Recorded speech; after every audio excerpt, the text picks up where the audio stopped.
অব্যক্তপি প্রণয়মথনাজ্জীবনং বিপ্রতিপং নুত্তাঃ স্রোত কলুষো কলিতং ভাসয়ত্তাত্তদ্দীপম কুলং নেতুং ভবজলনিধৌ যো বিধাতাবতারং লক্ষ্যেশং ত্বং হৃদয়কমলে নৌমি সংসারসারম। অর্থজ্ঞৌজ পরমসবিতুর্বিশ্বলীলায়নস্য কর্মস্রোত প্রবলগতি তৎপালনে যস্য সর্বম দুত্তা সদ্য হৃদয়হরণং প্রেম চক্ষুশ্চ যস্য তৃষ্টেয়ং তচ্চরণনীলয়ে সেবকয়ং সদাহম। জয় গুরু। ঋতায়নী ইউটিউব চ্যানেল আপনাদের সবাইকে স্বাগত, অভিনন্দন, শ্রদ্ধা, প্রণাম ও পবিত্র রানন্দিত জয়গুরু জানাই। আজকের নিবেদন শ্রী শ্রী আচার্যদেবের মঙ্গল সকাশে।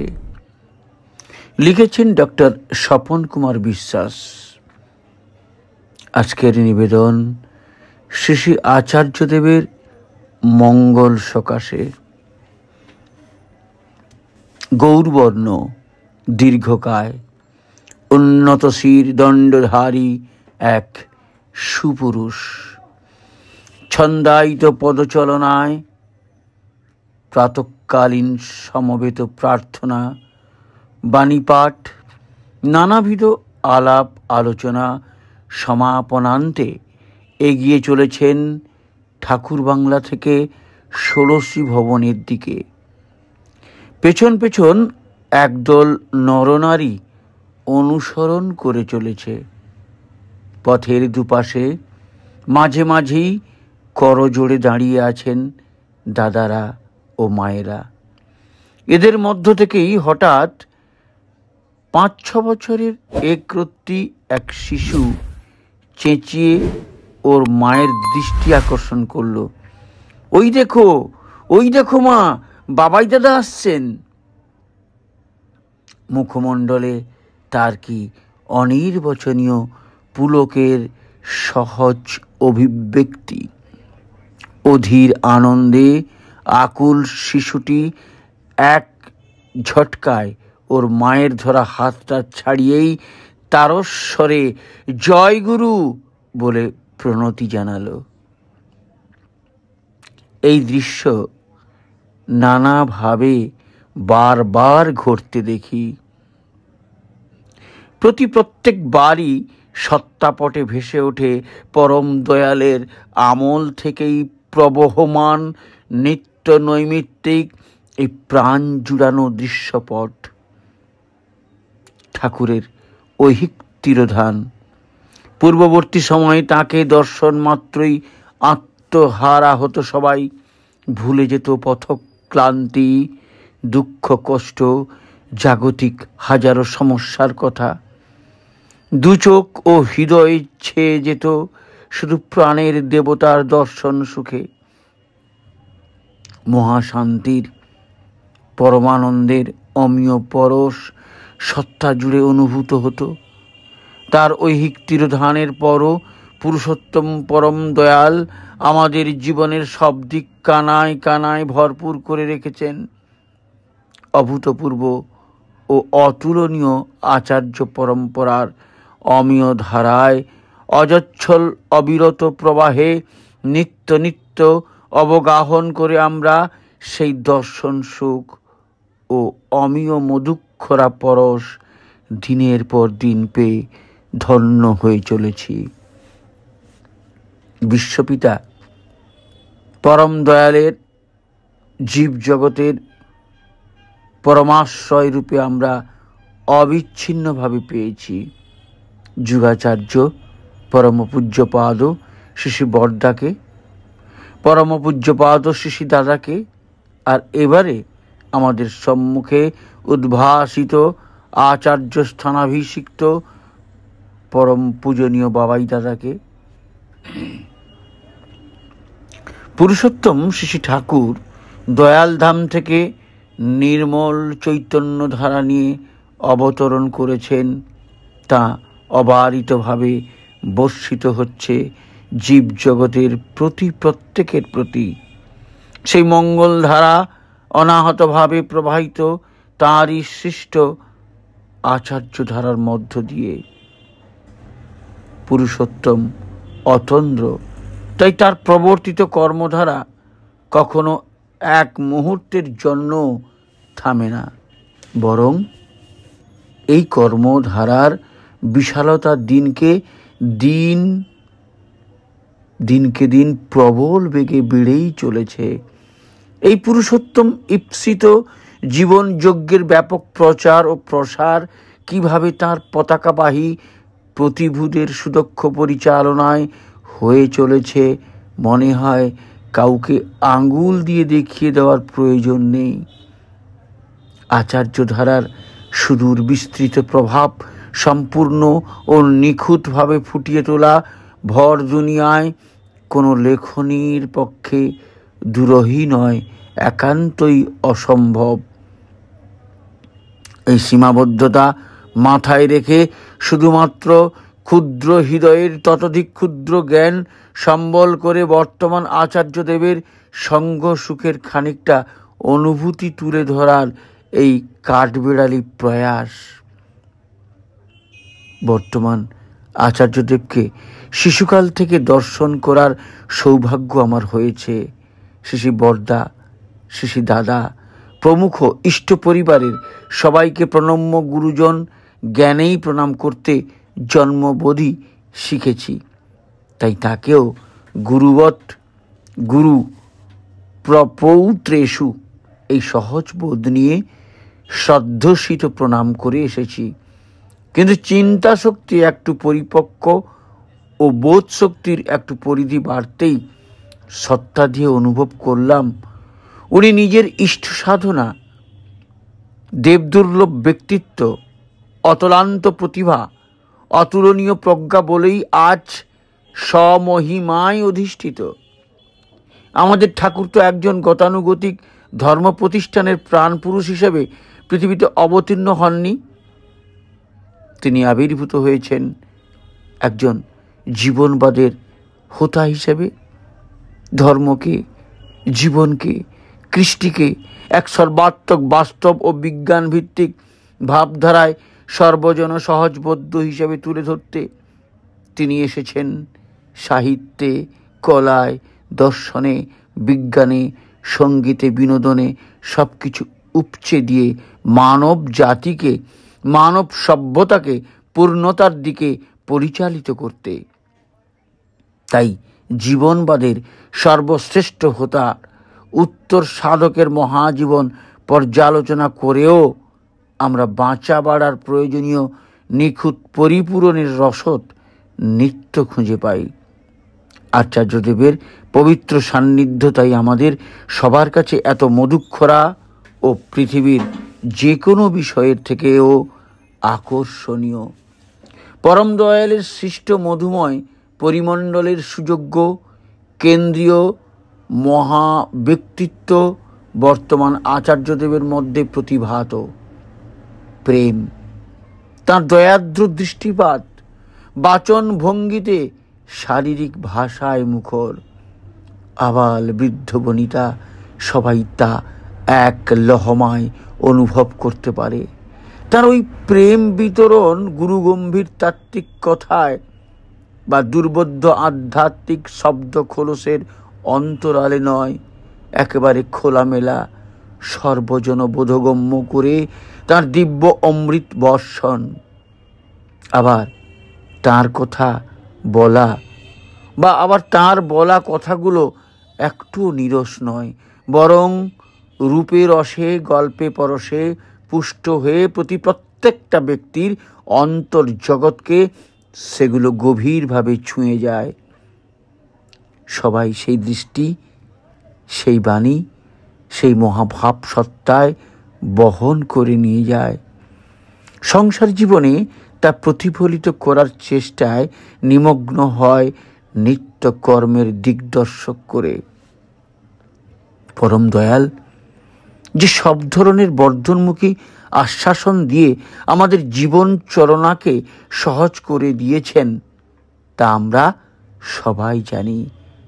শ্রী শ্রী ঠাকুরের অমৃত বাণী, বিপাক পথে হাত ধরে যে চলার কায়দা জানিয়ে দেয়, তাকেই জানিস গুরু বলে, তাকে পেলে নেই কো ভয়। সত্যিই তো, ঠাকুর নামের স্তন্ডিল হয়ে লোকচক্ষুর অন্তরালে সদা বিরাজ করছেন সর্বশক্তিমান সৎনামের মাধ্যমে, বিরাজ করছেন তার চির নিরাপত্তাপুষ্ট পথ ও নীতি নিয়ে বা নীতি দিয়ে, বিরাজ করছেন সবার চিরমঙ্গলের আকুতি নিয়ে। আচার্যদেব আমাদের স্থূলদৃষ্টি স্থূলবোধের আওতায় বর্তমান থাকায় আমরা পরম দয়ালের সর্বশক্তিমান পরম মঙ্গলময় উপস্থিতি নিত্য নিত্য প্রতিপলে তাঁরই পুত সান্নিধ্যে এসে অনুভব করে ধন্য হয়ে চলেছি। তাঁর ব্যক্তিত্ব, তাঁর সাধনা, তাঁর ভক্তি, তাঁর গুণবেত্তা, তাঁর কর্মময় মহাজীবন ভাষায় প্রকাশ করার প্রয়াস, ঔদ্ধত্য ও ধৃষ্টতা ছাড়া আর কিছু নয়। কিন্তু তাঁর দয়াপ্লুত হয়ে তাঁর স্তুতি বন্দনা, তাঁর গুণের চর্চা করার অধিকার আমাদের আছে বলে আমি মনে করি। তিনি এমনই গুণনিধি, যে কোনো দৃষ্টিকোণ থেকে তাঁর গুণবেত্তা প্রকাশের প্রচেষ্টা করা যায় তা নিয়ে যে কোনো ব্যক্তি সংশয়ে পড়তে বাধ্য বা শুনতে বাধ্য। আমার অবস্থাও তথই বচ। প্রাতঃকালীন বিনতি প্রার্থনা ও ঠাকুরের বাণী পাঠের পরমুহূর্ত থেকেই তিনি শুধু লোকরঞ্জনা ও লোকনন্দনার জীবন ব্রতে ব্রতী হয়ে পড়েন। ওই সময় থেকেই সারা দিন জুড়ে এর পরই সান্ধ্য প্রার্থনা, নাম পাঠান্তে অনেক রাত অবধি নিজের শারীরিক মানসিক বিশ্রামের ধার না ধরে ব্যক্তিগত, দাম্পত্য, পারিবারিক, সামাজিক, সাংগঠনিক, মন্দির কেন্দ্র সংক্রান্ত নিত্য নিত্য উদ্ভূত হাজারো সমস্যাবলী অত্যন্ত ধৈর্য ও মনোযোগ সহকারে শুনে যথাযথ সমাধানের পথ বাতলে দিয়ে সবাইকে তৃপ্তি দান করেন। প্রিয় পরমকে জীবন সর্বস্ব করে তন্নিষ্ঠ তত্ত্বপা ও সদাইষ্টবাহী চলনযুক্ত তিনি একজন শ্রেষ্ঠ সাংগঠনিক ব্যক্তিত্ব হিসেবে জয় গণমনে গভীরভাবে অধিষ্ঠিত। তার এই অতুলনীয় নেতৃত্ব গুণ তিনি জন্মসূত্রেই প্রাপ্ত হয়েছেন। শ্রী ঠাকুরের কণ্ঠে নিঃসৃত পুরুষোত্তম বা ইষ্টজনের থাকলে বংশে সৃষ্ট কেউ, তিনিই জানিস শতনিয়ন্তা জীবন জাগের ধৃতি ঢেউ। বাণীটি তিনিই তো মূর্ত রূপ, বাণীটির তিনিই তো মূর্ত রূপ। কি বলেছিলেন ঠাকুর? ঠাকুরের কণ্ঠে নিঃসৃত কি হয়েছিল না, পুরুষোত্তম বা ইষ্টজনের থাকলে বংশে সৃষ্ট কেউ, তিনিই জানিস শতনিয়ন্তা জীবন জাগের ধৃতি ঢেউ। বাণীটির তিনিই তো মূর্ত রূপ।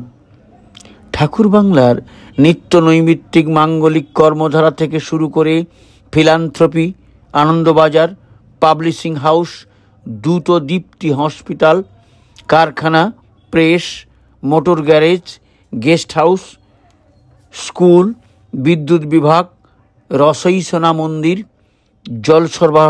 জল সরবরাহ ব্যবস্থা, বিভিন্ন উদ্যানের গাছপালার পরিচর্যা সুচারুভাবে পরিচালনা করার সাথে সাথে প্রায় নানা রকমের সংস্কার, পরিমার্জন ও পরিবর্ধনের বিশাল কর্মযজ্ঞ তাঁর প্রত্যক্ষ নির্দেশনায় হয়ে চলেছে।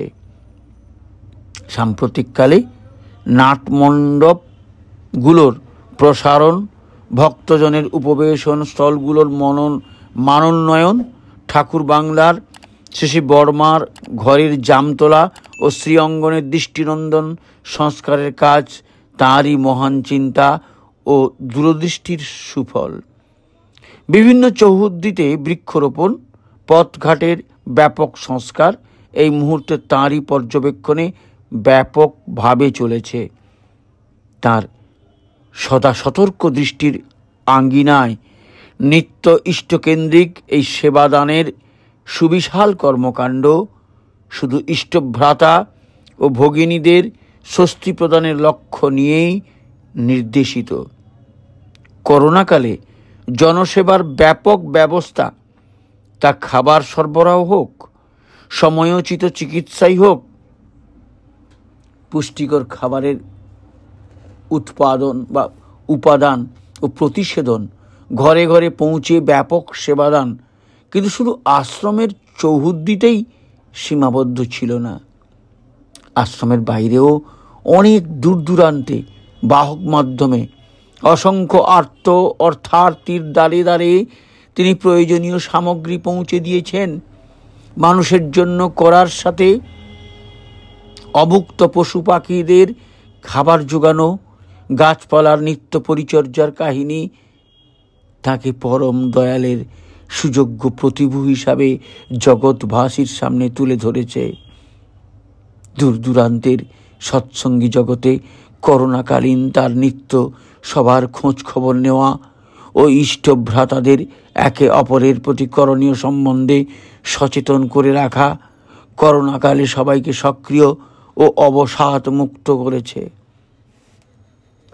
পরিবেশ প্রদূষণ দূর করতে দিক দিগন্তে সবুজায়নের মানসে অঞ্চল জুড়ে লক্ষ লক্ষ বৃক্ষরোপণ, জনগণের জলকষ্ট দূর করার জন্য বৃষ্টির জলের অতি উন্নত সঞ্চয় পদ্ধতি স্থাপন, স্থানীয় লোকের মনোজগতে আলোড়ন সৃষ্টি করার সাথে সাথে রাষ্ট্রীয় স্তরেও পুরস্কার লাভের মাধ্যমে স্বীকৃত হয়েছে।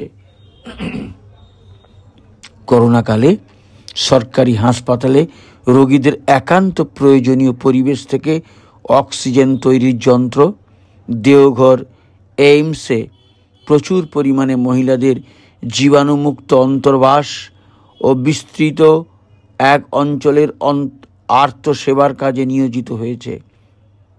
পরম দয়ালের আমল থেকেই তো অর্থার্থী জিজ্ঞাসু জ্ঞানী সমাজের সর্বস্তর থেকে ছুটে এসেছেন। আমি যেহেতু চিকিৎসা সেবায় রত, তাই এই পুণ্যভূমিতে আর্তদের ব্যাপারেই বেশি জড়িয়ে থাকি। লক্ষ্য করা গিয়েছে সব শ্রেণী থেকে আর্তদের সংখ্যাই বেশি। রোজ রোজ বিভিন্ন চিকিৎসকের দ্বার, চিকিৎসা কেন্দ্র, চিকিৎসা মহাবিদ্যালয় ফেরত লক্ষ লক্ষ রোগিনী এখানে ঠাকুর ও আচার্য ধারার সন্নিধানে আরোগ্য আকুতি নিয়ে এসেছেন ও জলের স্রোতের মতো সর্বক্ষণ এসেই চলেছেন। পরম্পরাগতভাবেই তাদের আরোগ্যের পথ নির্দেশ করে, যেমন উপযুক্ত চিকিৎসা কেন্দ্রের সাথে যোগাযোগ করিয়ে দেওয়া, লক্ষ লক্ষ রোগীকে আরোগ্য লাভের পথ দেখিয়েছেন। অনেক দুরারোগ্য রোগী ও রোগিণীর ক্ষেত্রে পরম দয়ালের নরলীলার অমৃতকাল থেকে শুরু করে আচার্য ধারার মাধ্যমে তাঁদের পূত নির্দেশে তৈরি ঔষধপত্র প্রয়োগে রোগের উপশম হতে দেখে সবাই চমৎকৃত হয়েছেন ও নিত্য হয়ে চলেছেন। আমার মাধ্যমেও অগুন্তি আর্তের দামি দামি ঔষধপত্র ও জটিল শল্য চিকিৎসার ব্যয়ভার বর্তমান আচার্যদেব বহন করে আর্তদের জীবন রক্ষা করেছেন। শ্রী ঠাকুরের বিষয়ে আলাপ আলোচনায় একটা কথা বারবারই ঘুরে ফিরে আসে, তিনি আমাদের বাঁচা বাড়াকে সহজ সরল উপভোগ্য শান্তি ও আনন্দময় করে দিতে দয়া করে আবির্ভূত হয়েছেন। কিন্তু বাঁচা বাড়ার প্রতি পদে পদে আমাদের জীবনশৈলী পরিচালনার বাস্তব ধারণা বর্ষণ করার মধ্য দিয়ে তিনি তার এই জীবনমুখী আন্দোলনকে সফল ও সার্থক করে তোলার পথ খুলে রেখেছেন। ঠাকুর তার অমীয় জীবন এবং অসংখ্য বাণী ও কথোপকথনের মাধ্যমে ওই অমৃতবাহী ধারণা ধরাবাসীকে দিয়ে ধন্য করেছেন। সেই জন্যই বলা হয়, idea if not taken from ideal makes people idiot. ধারণা মূর্ত আদর্শ থেকে গ্রহণ না করলে জনগণ মূঢ় হয়ে থাকে। বাঁচতে নরের যা যা লাগে, এরই জন্য প্রতিপদে পরম দয়ালের বর্ষিত ধারণা ধারা আচার্য পরম্পরায় প্রবাহিত হয়ে নব আচার্যদেবের মাধ্যমে একই রকমভাবে ধরাবাসীর জীবন পথের পরম সাথিয়া হয়ে বিরাজমান। বর্তমান আচার্যদেবের একটু আধটু সঙ্গসুখ লাভের সুযোগে তার সুদর্শন ভাবমুখী ধারণায় পরিচয় শত শত ক্ষেত্রে পেয়ে ধন্য হয়েছি। আজ এই আলোচনা করতে গিয়ে বা আলোচনা প্রসঙ্গে কয়েকটা বিষয় আপনাদের সামনে তুলে ধরার অপটু প্রয়াসে ব্রতী হলাম। আচার্যদেব বাজার থেকে কিছু একটা কিনতে দু চারজন ভক্ত সেবককে সাথে নিয়ে নিজের গাড়িতে রওনা হয়েছেন। গ্যারেজ গেট থেকে বেরোতেই গাড়ির তেল শেষ। একজন সেবক ভাই তড়িঘড়ি করে গাড়ি থেকে নেমে গ্যারেজ থেকে তেল আনতে উদ্যত হতেই তিনি বজ্র গম্ভীর কণ্ঠে বললেন, আমি ব্যক্তিগত কাজে গাড়ি চালাচ্ছি, কোনো ইষ্ট কাজে নয়, তাই ঠাকুরের গ্যারেজের তেল কখনো ভরবে না। যদি পারিস জ্যারিকেন নিয়ে অদূরবর্তী পেট্রোল পাম্প থেকে তেল কিনে নিয়ে আয়। ইষ্টের প্রয়োজন ছাড়া নিজের কাজে ব্যবহার না করার যে মঙ্গল বার্তা, তার এই দৈবী আচরণে সমুজ্জ্বল। এই ধারণাটা কি আর বিশ্লেষণ করতে হয়? একদিন তিনি শ্রী ঠাকুর প্রণাম করে শ্রী বড়মার ঘরের দিকে ভক্তজন অনুসৃত হয়ে এগোচ্ছেন। কয়েক পা এগিয়েই আবার পিছিয়ে এলেন। ঝকঝকে পরিষ্কার প্রাঙ্গণে এক টুকরো কাগজ পড়ে আছে। অন্য কাউকে সুযোগ না দিয়ে নিজেই সেদিকে ঝুঁকে তুলে নিয়ে জঞ্জাল পাত্রে ফেলে হাত ধুয়ে প্রণাম সারলেন। শ্রীমুখে বললেন, আমার সামনে পেছনে পাশে কে আছে অপেক্ষা করি না। আমার ইষ্ট কাজ আমি নিজ হাতে করতে পছন্দ করি। আমরা যারা ইষ্ট প্রতিষ্ঠানের কাজগুলোকে ছোট বড় স্তরে বলে মূল্যায়ন করি, সুযোগ সুবিধা মনোমতো না পেলে অহঙ্গে চোট লাগে, তাদের সবার পক্ষেই এই ঘটনা এবং উক্তি একটা মহান সচেতনতা জাগ্রতকারী ধারণা হয়ে থাকবে। শরীরটা হালকা ও চনমনে রাখার উদ্দেশ্যে একজন একনিষ্ঠ কর্মী রাতের খাবার হিসেবে শুধু মুড়ি আহারের অনুমতি প্রার্থনা করেন, কারণ এতে প্রাতঃকালে শয্যা ত্যাগে সুবিধা হয়। আমরা এই প্রার্থনাতে আলাদা কিছু দেখতে পেলাম না, কারণ অনেকেই রাতের খাবার হালকাভাবে গ্রহণ করেন। কিন্তু আচার্যদেব এক বিরাট ধারণার ভিত্তিতে এই করণীয়টাকে প্রতিষ্ঠা করে আমাদের বিস্ময়াবিষ্ট করে দিলেন। তিনি বললেন, আপনি প্রত্যুষে সহজভাবে নিদ্রা ত্যাগ করে নাম ধ্যানের সুবিধাকে লক্ষ্য করে যদি এই আহার অভ্যেস করেন, তাহলে এতে নিষ্ঠা চিরদিন বজায় থাকবে, কারণ এতে ভালোবাসা সহ বর্ধনার লক্ষ্য নিহিত আছে। কিন্তু শুধু শরীর ঠিক রাখার জন্য যদি এরকম আহার গ্রহণ করা শুরু করেন, তাহলে মন আপনার শরীরমুখী হয়ে পড়বে, নিষ্ঠা অচিরেই উবে যাবে। শরীর মানুষ আধ্যাত্মিকতার অপূর্ব মেলবন্ধন সমন্বিত এই সর্বজনবোধগম্য ধ্যান ধারণা যুগপুরুষের সুযোগ্য প্রতিভুর সন্নিধান ছাড়া আর কোথায় গেলে আমরা পাব? দুই সহোদয় ভাই এক টুকরো জমির অধিকার নিয়ে দীর্ঘদিন ধরে বিবাদে লিপ্ত। পঞ্চায়েতি আত্মীয় স্বজনের প্রয়াস, কোর্ট কাচারি করেও সুরাহা তো হয়নি, বরং তিক্ততা এমন পর্যায়ে পৌঁছেছে যে দুজন দুজনের পরিবার সহ মুখ দেখা দেখি বন্ধ। অথচ ওরা পুরনো সৎসঙ্গী, সব ঘাটে জল খেয়ে গ্রহণযোগ্য সমাধান লাভে অসফল হয়ে জ্যেষ্ঠ ভ্রাতা বর্তমান আচার্যদেবের শরণাপন্ন হল। নিবেদনের সময় যথারীতি ছোট ভাইয়ের বিরুদ্ধে অন্যায়ভাবে জমি দখলকারী নিয়ে নিজের পক্ষ সমর্থনকারী যুক্তিতর্কের অবতারণা করল।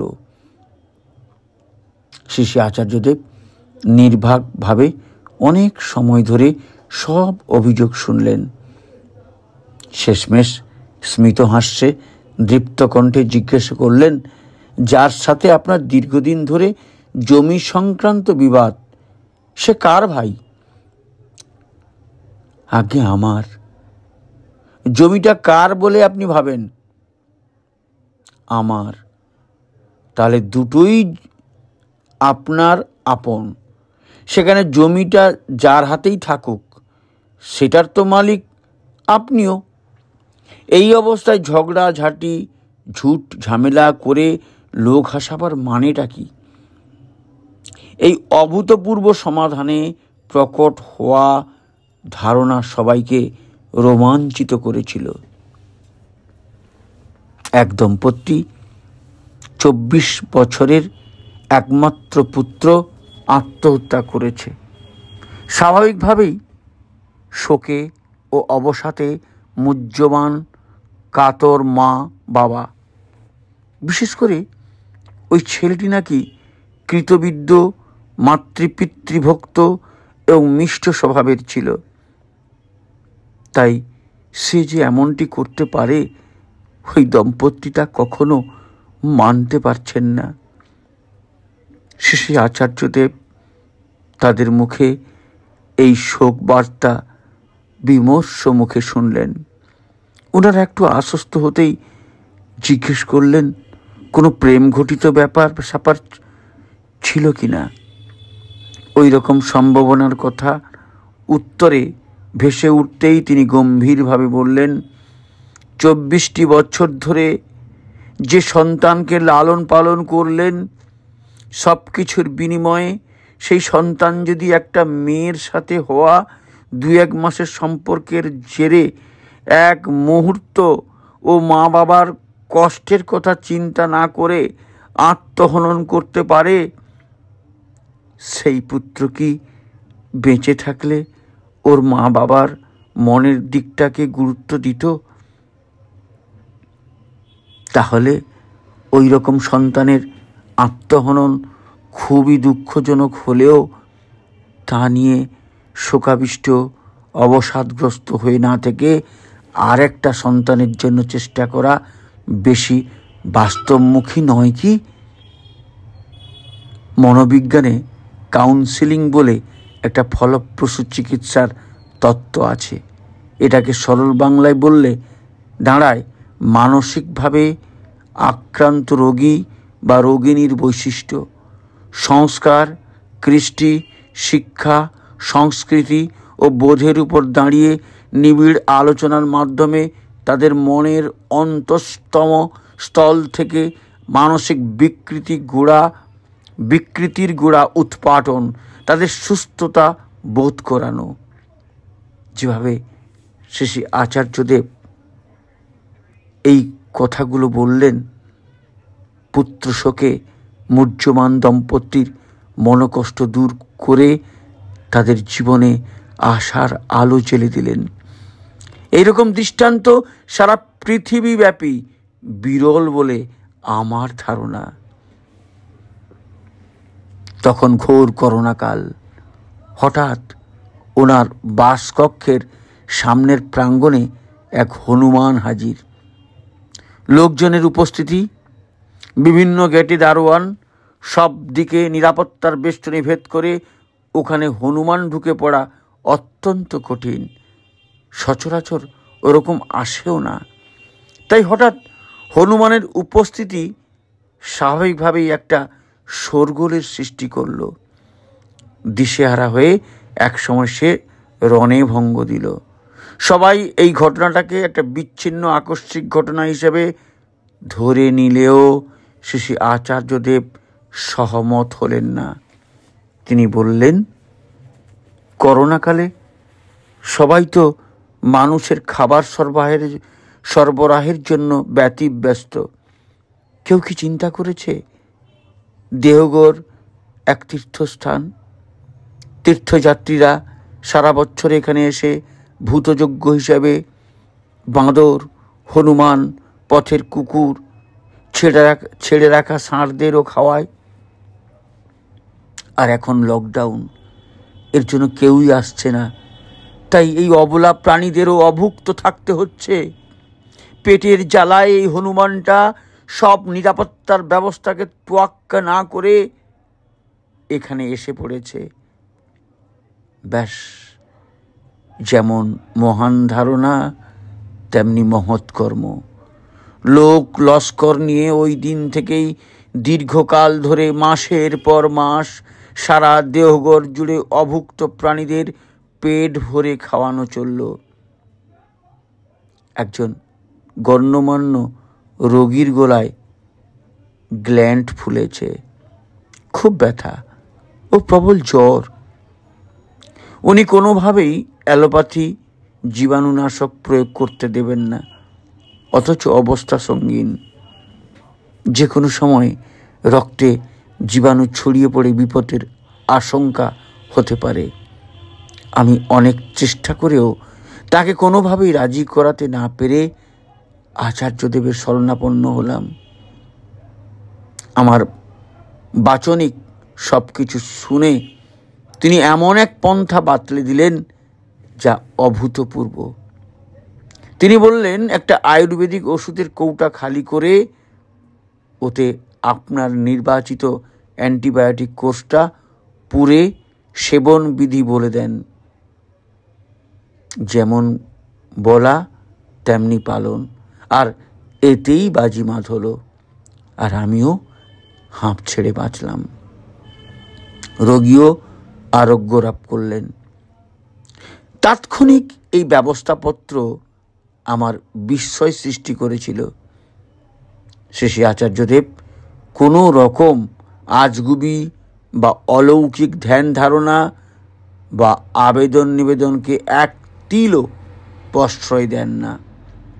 পরম দয়াল মূর্ত বিজ্ঞানী, সব কিছুর কারণকে সম্যকভাবে জানাকে তিনি আধ্যাত্মিকতা বলে অভিহিত করেছেন। তাঁরই বাস্তব বিজ্ঞান ভিত্তিক দৃষ্টিভঙ্গির প্রকাশ আমরা নিত্য আচার্যদেবের সান্নিধ্যে উপভোগ করি। প্রসঙ্গক্রমে একটা ঘটনা অবতারণা করতে চাই। এক ইষ্টভ্রাতার শিশুপুত্র ঘন ঘন জ্বর কাশিতে ভোগে। উনি শিশুটিকে নিয়ে শেষে আচার্যদেবের সম্মুখে মেঝেতে রেখে দৃষ্টি আকর্ষণ করলেন। আগে আমার ছেলেটার বারবার জ্বর কাশি হয়। মুহূর্তে বিরক্ত হয়ে তিনি বললেন, এই ঠান্ডা মাটিতে ফেলে শিশুটাকে আরো অসুস্থ করতে চাও নাকি? এই কথা শুনে ইষ্টভ্রাতাটি শিশুটিকে কোলে নিয়ে তার কাছে ঘেঁষে দাঁড়িয়ে বলল, আগে আপনি যদি ছেলেটির মাথায় হাত বুলিয়ে দেন, ও সুস্থ হয়ে যাবে বলে আমার বিশ্বাস। শিশিদারা রাগত স্বরে বললেন, এরকম আজগুবি নিদান ঠাকুরের জগতে তো নেই। ঠাকুর বলেছেন, যেমনটি করে যা পেতে হয় তা না করে তার জন্য আফসোস করো না। যথোপযুক্ত চিকিৎসা না করে যদি কারো মাথায় হাত বুলিয়ে দিলেই সে সুস্থ হয়ে যেত, তাহলে আমার ছেলেরা অসুস্থ হলে আমি স্বপনদাকে দেখাতাম না। এই বলে তিনি ওই ইষ্টভ্রাতাটির বাড়ির নিকটস্থ শিশু চিকিৎসকের ঠিকানার খোঁজ খবর করে ওনাকে লিখে দেবার ব্যবস্থা করলেন। এবারে স্বাস্থ্য বিষয়ক তার পোষণ করা অনেকগুলো মঙ্গলমুখী ধারণার মধ্য থেকে একটি আপনাদের সামনে তুলে ধরছি। বিশ্ব স্বাস্থ্য সংস্থা 7 মে তারিখটি প্রতি বছর হ্যান্ড ওয়াশিং ডে, হস্তধৌত দিবস হিসাবে ঘোষণা করেছে। ওই দিন সারা বিশ্ব জুড়ে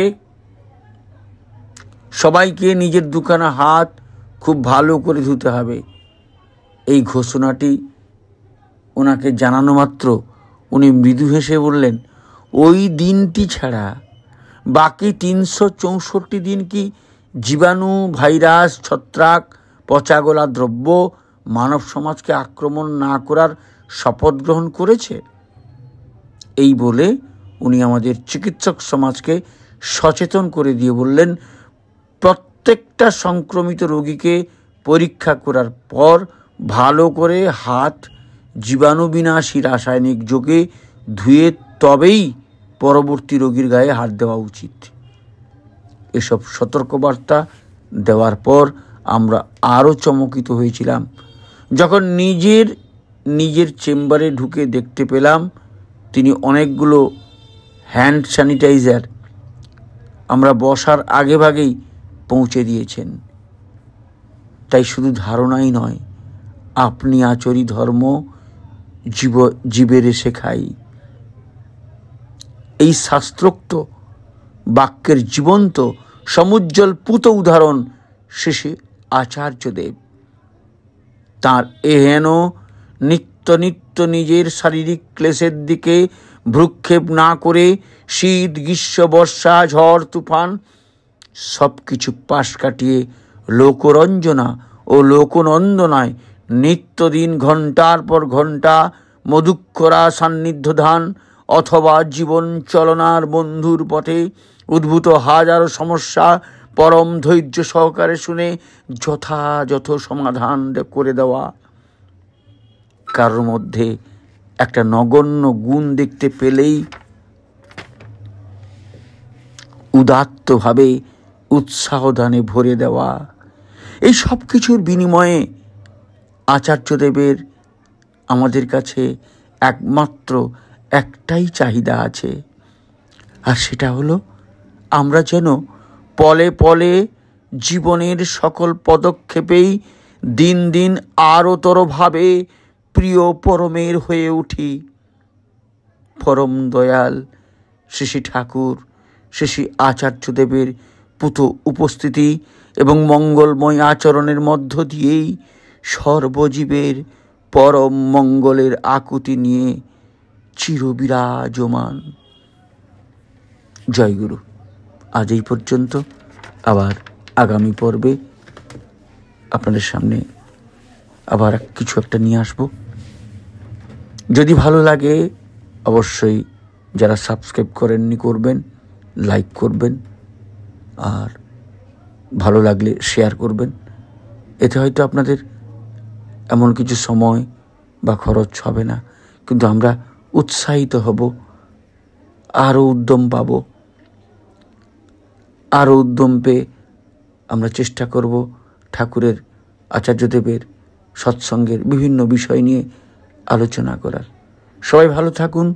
পরমপিতার আতুল চরণেই 2024 সাল আপনারা সুখে থাকুন, শান্তিতে থাকুন, এই প্রার্থনা করি এবং পরম মঙ্গলময়ের চরণে আপনাদের সবার সার্বিক মঙ্গল প্রার্থনা করি। তাহলে আজ এই পর্যন্ত। জয় গুরু, বন্দে পুরুষোত্তমম।